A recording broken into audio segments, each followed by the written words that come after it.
Hey you guys, Spencer with Darkside Diesel. So today I want to give you a rundown on my truck. So we have an 07.5 Ram 2500, and it's the first year and first model of the 6.7 Cummins that Cummins released into the Mopar Dodge truck. So start off with the engine bay and what's done inside there.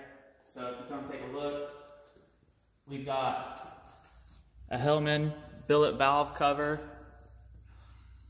And off of that we have dual 12AN lines and fittings coming to a Hot Rod 66 can, breather can, and the oil actually drains back to the block. It's got a check valve that was with the factory valve cover.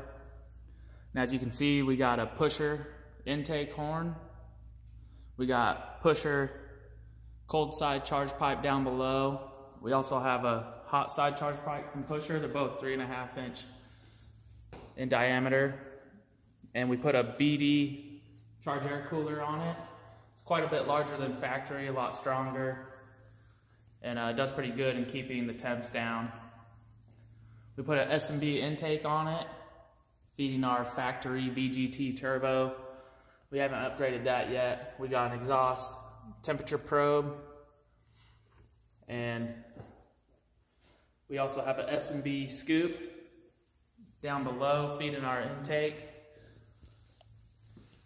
Keep that cool air coming in as much as we can.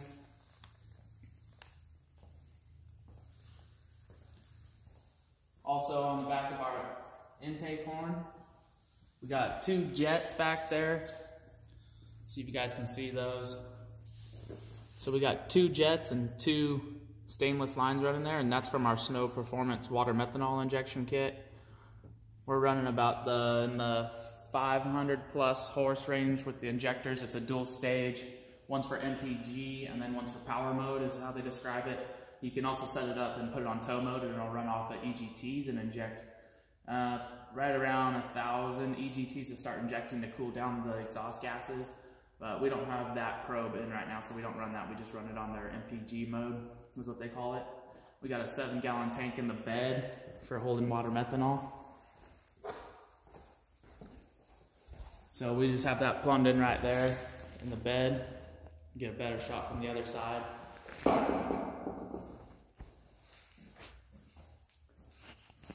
So and that has, normally you'd get them with the red plastic line, but I went with the stainless line, a lot cleaner. A 300 PSI pump under the cab, that's mounted to the cab. So then we just run it all the way up to 2 nitrous express solenoids that the programmer from Snow Performance feeds. It works really good, takes a little bit extra power, keeps the heat down, especially with the stock VGT, it's really restrictive, so it helps there. Trying to think what else performance-wise, you know. We have EFI Live on this truck with a 5-position switch. So in here we got our Snow Performance control module. Runs off a boost right now for when it injects and when it goes to power mode. We have our CTS2 from Edge. That thing comes in really handy. We're able to see our EGTs with the probe from them. We can watch transmission line pressure, torque converter lockup, because this does have a 68 RFE and it's tuned by Draconian Diesel. We can monitor pretty much everything, which is really nice because I like to see if we're having any issues in the transmission. You can watch your common rail pressure and seeing if your pressures are falling, something's going on before it becomes a bigger issue.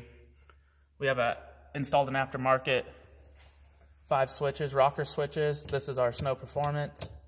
All of them come on with the key. This is going to be our fog lights because this truck didn't come with fog lights originally with the SLT model. And we have a distribution block on the firewall inside the cab with an 80 amp main fuse, and it's grounded. And so every circuit has its own fuse and a relay so that you're not causing heat through the switches. This is just a ground side for the relay. So we actually have our main power running through the relay, which is good for 30 amps, and these are not good for 30 amps. You'll burn them up if you don't do it that way. We also have heated seats that I've installed on this truck. We've installed the switches right there next to the exhaust brake. and they work really good. Might put some in the back seat in the future for passengers. That's all we've really done on the inside. We've done some red LED interior lights. Kind of goes with the exterior.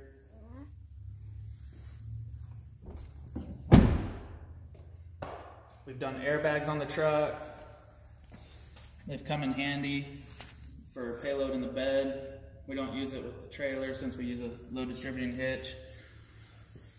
We've gone through, you know, it's got a 3-inch lift on it, and we're actually going to be getting rid of that probably next year. We're going to be lowering the truck and going down to a smaller tire. We originally put some 35 by 13s on it with 20s with negative 44, and you know, I didn't really like the way it handled with the 13 wides on it, and the 35s made the 68 RFE pretty luggish.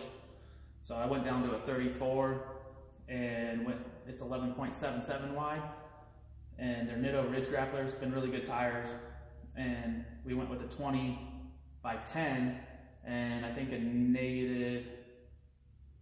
a negative 27 offset, so it doesn't stick out near as far as the negative 44. And really like the Moto Metal wheels. This is my second set.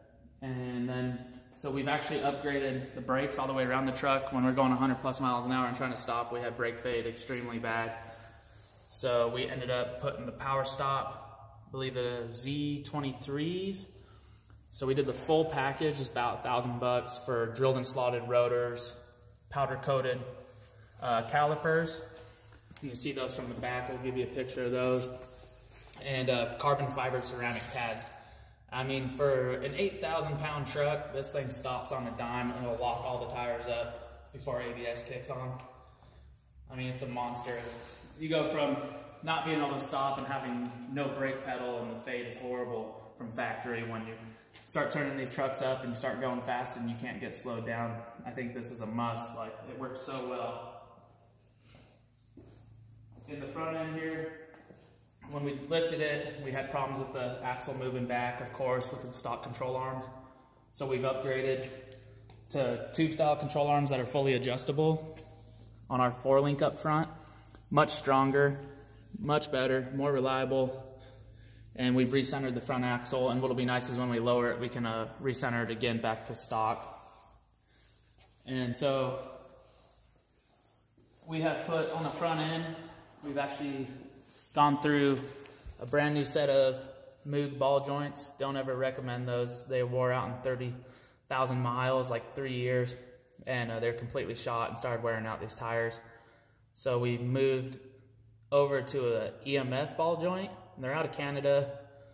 Really good company, worked with me on some issues that I had with the factory knuckles not being aligned correctly and it binding the ball joints. They're rebuildable and adjustable over the life of them. They are super solid, and they're like really reasonable price, about $550 for the full set. And I had to get a special, they call their fix-it pin. Some of these knuckles aren't aligned and it'll cause it to bind. Well, they sent me the fix-it pin for about $100, put them in, and it was good to go. Freed up the knuckles and they moved properly. And we do have upgraded steering linkage on this. They came from factory with the Y linkage steering, and it was horrible, caused the truck to wander. And the toe in, toe out always changes when you hit bumps, so you go to a T-style linkage from the newer trucks. That's from a 09 and up. So we swapped that out. We also, steering gear was shot, and the sector shaft and the bearings in it were loose, and it moved around part of the wandering I had. And so I put a Borgenson 6-bolt type steering gear from like a 16 Dodge in it, and it has a huge sector shaft, and it actually, they designed it to mount to your factory pitman arm from the 07. And I haven't had any issues with it. It's been amazing. I don't run a stabilizer anymore, which I had originally for the steering gear. You don't need it. It works awesome. And so I also got their steering column or steering shaft, and it's stainless, works good, and it's got their U-joints in it. It's been awesome. We've got this dual steering stabilizer, which has been good, but when we lower the truck, we're gonna get rid of it and we're gonna go back to a single, and we don't have as much tire and weight, rotating mass on there. So we're gonna go back to a single style and get rid of that dual setup. We've cleaned the front axle up when I did the whole front end, the new ball joints and everything, and new wheel bearings. And we've painted it with chassis enamel. Really good stuff. It's been extremely durable and hasn't been rock chipping. It looks really good, nice and clean now. We've upgraded headlights over time. We've got projection for our low beam and clear for our high beam. It's got LED side lights here. It's been awesome. I love them. So I'm trying to think what else we have done, you know. The list is going on and we just keep adding to it. We're looking, so future plans so you guys know that we'll do some filming for you and shoot footage and stuff on installs. We're gonna be doing an air dog lift pump. Don't know if we're doing a 165 or a 200. So it depends on what we're gonna do with this. We'll probably sleeve it and rod it in the future, but that might not be for quite a while. But we're looking at stainless diesels, second gen swap, 467.7. And like either a 1.0 exhaust housing or a 1.1. We're not really sure yet. It's supposed to be good for 750 horse, what I talked to Johnny Gilbert at Stainless, and maybe a little above that if we do the 1.1. But we should be able to make the rods live under that if we keep a lot of timing and a lot of fuel out of the bottom on these engines. They're just notorious for bending rods in the 800 horsepower range in there, or towing with heavy load under it. So we're gonna see if it tows too. When we do that second gen swap, we'll keep you guys updated on that, because a lot of people want to drivability still, run a big single, and if they're not doing compounds. And so that'll be pretty interesting to see, to show you guys. We also have a 48 RE transmission that we picked up out of an 03 Dodge. We're going to end up doing that, building that for this truck. We're going to do a 48 RE swap. We'll be doing billet input, billet intermediate, billet output, and full build on that for 1200 plus horse. So that'll give us plenty of room over time to just do whatever we want to the truck. Pretty much after that, it'll be on the engine side. If we don't beef up our rods, we're gonna have a bad situation happen. We'll have bent rods, or we'll window the frickin' block, and so we'll see.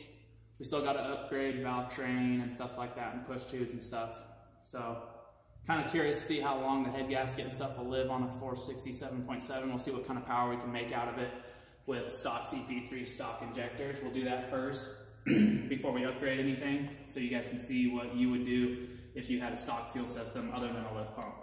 We'll max it out. We'll run a lot of timing on it and see how it does. Should probably be real laggy with not a lot of fuel, but it'll be interesting. So we got a lot of plans here in the spring. We'll probably drop the front down to stock height, lower the rear 2-inch shackles, and go through it and get it back down and put some, probably I'm thinking factory's about 32-inch tires, so we're gonna probably go around a 32, maybe a 33. I just did that for a guy and it's working really good. He's got a 0759 and we're running 33 ridge grapplers on it, lowered it, and he's got a fire pump stage 2 built trans, and we're running a 66 mil Borg warmer on it, right around 700 horse, and he's only got 25% over injector, stock CP3, and a lift pump on it, so it's doing pretty good. We're getting ready to put a wastegate on that, so when we do that, we'll show you that also. But I think that's the gist of it. This is my baby, my daily driver, my tow truck, and we're gonna put it through the ringer here coming up, hopefully in the spring. We'll get a lot of good videos for you so you guys can see what happens, and hopefully it's all good stuff and it stays in one piece, but we'll keep you updated. If you guys have any questions, just comment in the bottom and I'll try to get back to you as soon as I can, and I appreciate you guys watching. Thanks.